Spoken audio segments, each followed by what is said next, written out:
The 2026 Tour Soft from Titleist is their entry into the mid price point bracket.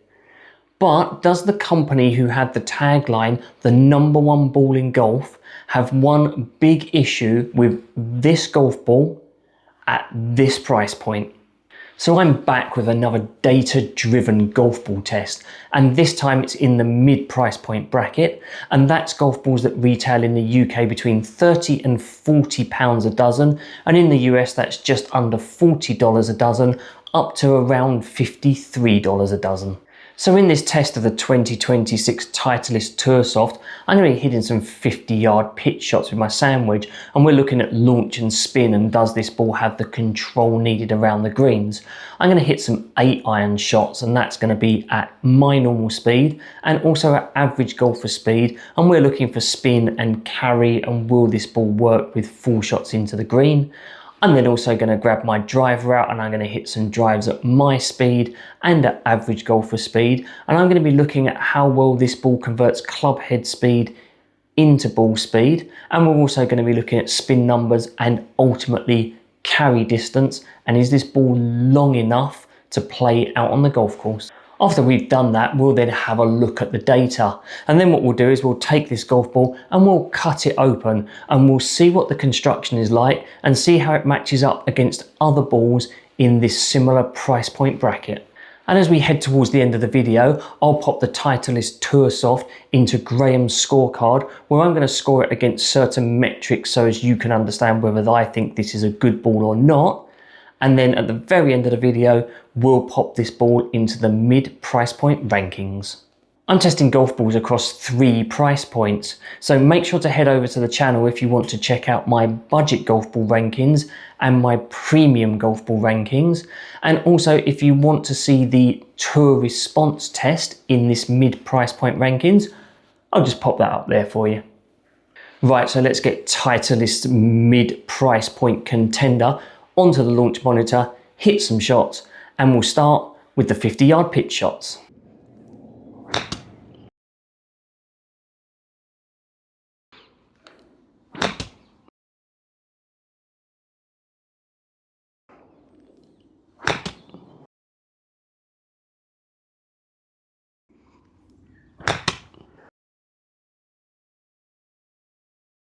Okay, so let's now show you some 8-iron shots, and we'll start off with average golfer speed, and that's around 75 miles an hour club head speed, and I'll also show you some shots at my speed.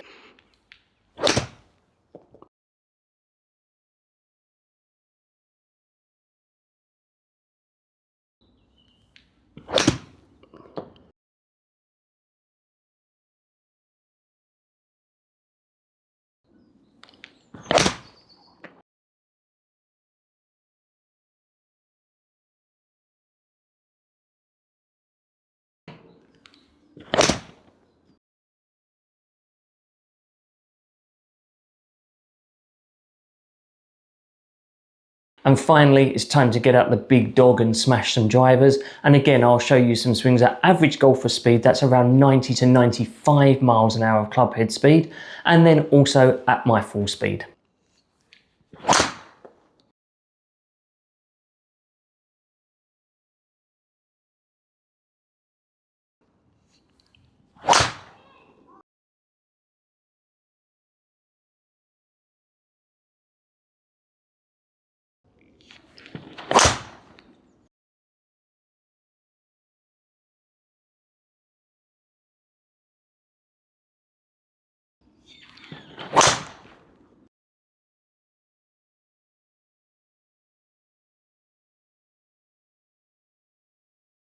Right, so before we head over and have a look at the data, if there's a specific golf ball that you would like me to test, then make sure to pop that down in the comments. So first off, I will say that this ball is a little bit softer than perhaps some balls in the mid to premium price point bracket, but with a compression rating of around 85, I think it's a little bit of a stretch to be calling this ball the Tour Soft, especially as it's only a couple of points softer than the Titleist Pro V1. But anyway, let's now head over to have a look at the data, and we're going to start with the 50-yard pitch shots. So let's pop that 50-yard data up here, and the first thing we can see is that this golf ball had a spin rate of just over 6,100 RPM. Now that's quite a good figure for a ball in this price point, and something that would at least give you some form of stopping power into the green. So with a launch of 29.4 degrees, this ball was launching a lot higher than I expected it to. Now, interestingly as well, throughout my test, I also got some launches that were well over 30 degrees and heading up to 35 degrees. Now, that puts this ball much more in line with what I've seen from my budget ball testing than what I see from my premium ball testing. And I think we need to investigate that a little bit further on in the video. So fundamentally, the spin number on this golf ball was quite good at 50 yards, but this launch was not what I like to see. I'm really not keen on seeing my wedge shots just pop up in the air like this.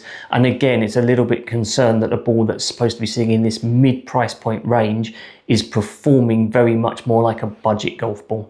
Right, so let's head on to the 8-iron shots now. And if you've watched any of my other videos, you'll know that most of the balls that we test seem to travel around about the same distance when you're looking at 7 or 8 irons. However, having said that, if you're interested in a ball that does seem to be an outlier, then you can check out the Scorecard Ultispeed video that's up here. Right, so let's pop the 8-iron data at average golfer speed up on the screen here. And just to remind you, that's around 75 miles an hour of clubhead speed. With a spin number of 5,377, I'm pretty concerned about the performance of this golf ball for an average golfer with an 8-iron speed. These spin numbers are again much more akin to the budget golf balls that we've tested, like Titleist's True Feel, than they are to other mid-price point balls or the premium balls, where I would hopefully expect one of these balls to sit. With a launch angle of 18.6 degrees, this ball is actually launching a little bit lower than perhaps I would have expected to see, but is certainly within a launch window that I feel reasonably comfortable with at this speed. With a carry number of 125.1 yards, this ball is travelling pretty much what I would expect in the normal carry range at this clubhead speed. It's just getting there with a slightly lower launch and not a lot of spin. Right, so let's swap the 8-iron at average golfer speed, and let's pop 8-iron at my speed up on the screen here for you. With pretty decent club head and ball speed numbers, you can see I was generating a spin number of 5,889 RPM. So that means that this ball, in my opinion, is performing a little bit better in spin numbers at a faster speed, and this is much more around the number that I'm expecting to see for me personally. Now, I am a lower spin iron player naturally, and obviously hitting off a mat, I'm also going to be reducing spin a little bit, but 5,889 for this golf ball is much more firmly where I would expect it to be. Launch was up there at 19.1 degrees, and that's again just solidly in an area that I feel very, very comfortable with at this speed with my 8-iron.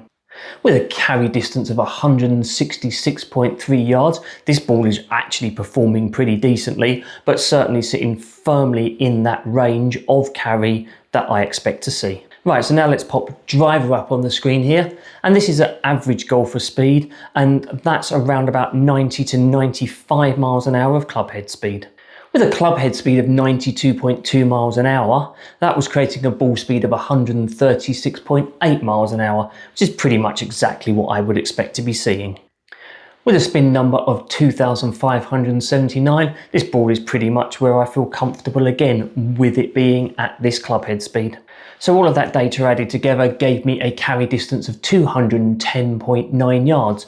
Now this isn't record breaking by any means, but it's very much in the range that I expect to see. Right, so let's now get rid of that data, and let's now pop the data for driver up there at my normal speed. With a club head speed of 107.2 miles an hour, that puts this test pretty much in line with most testing that I do, and that created a ball speed of 160.5 miles an hour, and that's a pretty solid conversion of club head speed into ball speed. Spin was just over 2,600 RPMs, which is at the higher part of the range that I'm currently generating, but it's not anything too ridiculous and nothing that I'm concerned about. So carry distance was 261.8 yards, and again that's pretty much where I expect it to be and very much in line with the other mid-price point ball that I've tested, the TaylorMade Tour Response. Right, so the data is telling us that this ball in general is pretty decent, but it may be better at slightly faster speeds. But what we now need to do is cut this golf ball open, find out what the construction is and what Titleist have done and why this maybe isn't producing the numbers that I would have hoped or expected within this mid-price point bracket. Right, so as I cut this golf ball open, what we're going to see is we're going to see exactly the reason why this ball is performing as we've seen in my testing. So as I show you the inside of this golf ball, it's really clear. This is just a two-piece golf ball. Now, Titleist are saying it's got an elastomer cover, but ultimately that's just ionomer. So what we've really got here is we've got a mid-price point bracket golf ball that is a two-piece ionomer covered golf ball, which puts it much more in line with its budget golf ball counterparts than it does with its premium golf ball counterparts. Right, so we've covered the data for this golf ball and we've also cut it open to see its construction. Now before we put together a Grahame scorecard for this ball and add it into our mid-price point rankings, let's cover off a few of my thoughts. So I think the massive elephant in the room here around this golf ball is that Titleist have put a golf ball into the mid-price point bracket, but the ball they've chosen to put there is a two-piece ionomer covered golf ball. Now, this golf ball is going to be going up against golf balls that are likely to be multi-construction with a urethane cover, and for me, that's going to put this golf ball at a massive disadvantage to start off with. But what we have to do is ask why Titleist have done this. So my speculative thought here is quite straightforward and simple. Titleist have the Pro V1, that's the ball that they would like you to play. It's a three-piece urethane covered golf ball that doesn't feel too firm. Now, whereas other companies may be quite comfortable with having a premium urethane ball and then producing a mid-price point urethane ball, it kind of feels to me that if Titleist produced a mid-price point golf ball that was three-piece with a urethane cover, that would actually be a direct competitor to their Pro V1, which is the ball that they want you to play. And I think that's where they've maybe got themselves into this really funny ground where they're going to be competing against mid-price urethane multi-construction golf balls, but they're having to put a two-piece ionomer covered golf ball up against them.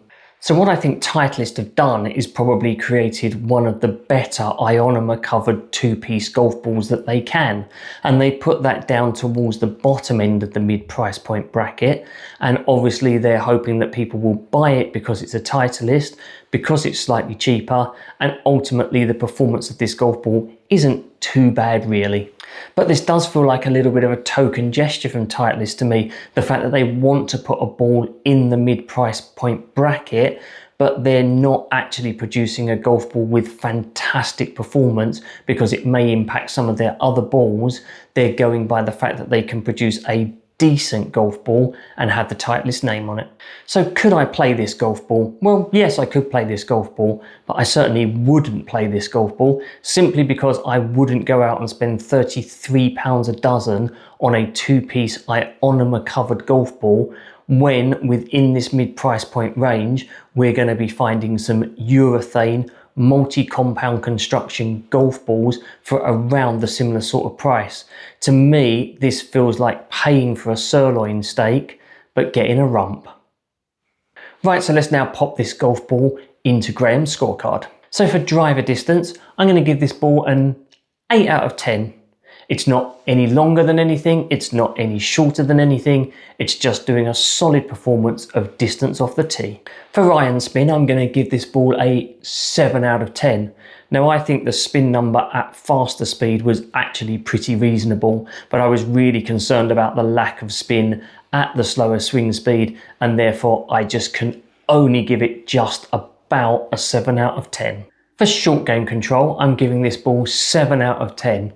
It had a reasonably decent spin number, but with this two-piece ionomer covered launch angle, I just really can't give it any higher. For feel, I'm going to give this ball an 8 out of 10. At 85 compression, it sits in that really nice window where it doesn't feel too firm or too soft. And for value for money, I'm giving this ball a 5 out of 10. Now, if this was a budget ball retailing around £25 in the UK, I would be singing its praises as one of the best budget balls that you can get. But at £33 a dozen and up against the competition that it's facing in this mid-price point market, I just really don't consider it to be particularly good value for money, especially when you can buy 3-piece urethane golf balls for a similar or possibly even cheaper price. Okay, so to finish off the video, now let's add the 2026 Titleist Tour Soft into our mid-price point ball rankings. With 2 golf balls in the mid-price point now tested, at number 1 is the TaylorMade Tour Response, and that puts the Titleist Tour Soft in number 2 spot. But make sure to stay tuned to the channel for the coming weeks and months, as there's going to be some more really interesting and competitive mid-price point golf balls on their way. There are still plenty of mid-price point golf balls still to test, and if there's one specifically that you would like me to test, make sure to head down and pop that in the comments for me. Well, that's another golf ball test in the bag, and if you found value in this content, then make sure to leave a like on this video. Don't forget to subscribe to the channel so you don't miss any more of my data-driven ball testing and other videos that will be coming your way. And make sure that you check out the TaylorMade Tour Response test that I've already done. I'm Graham, and I'll catch you on the course soon.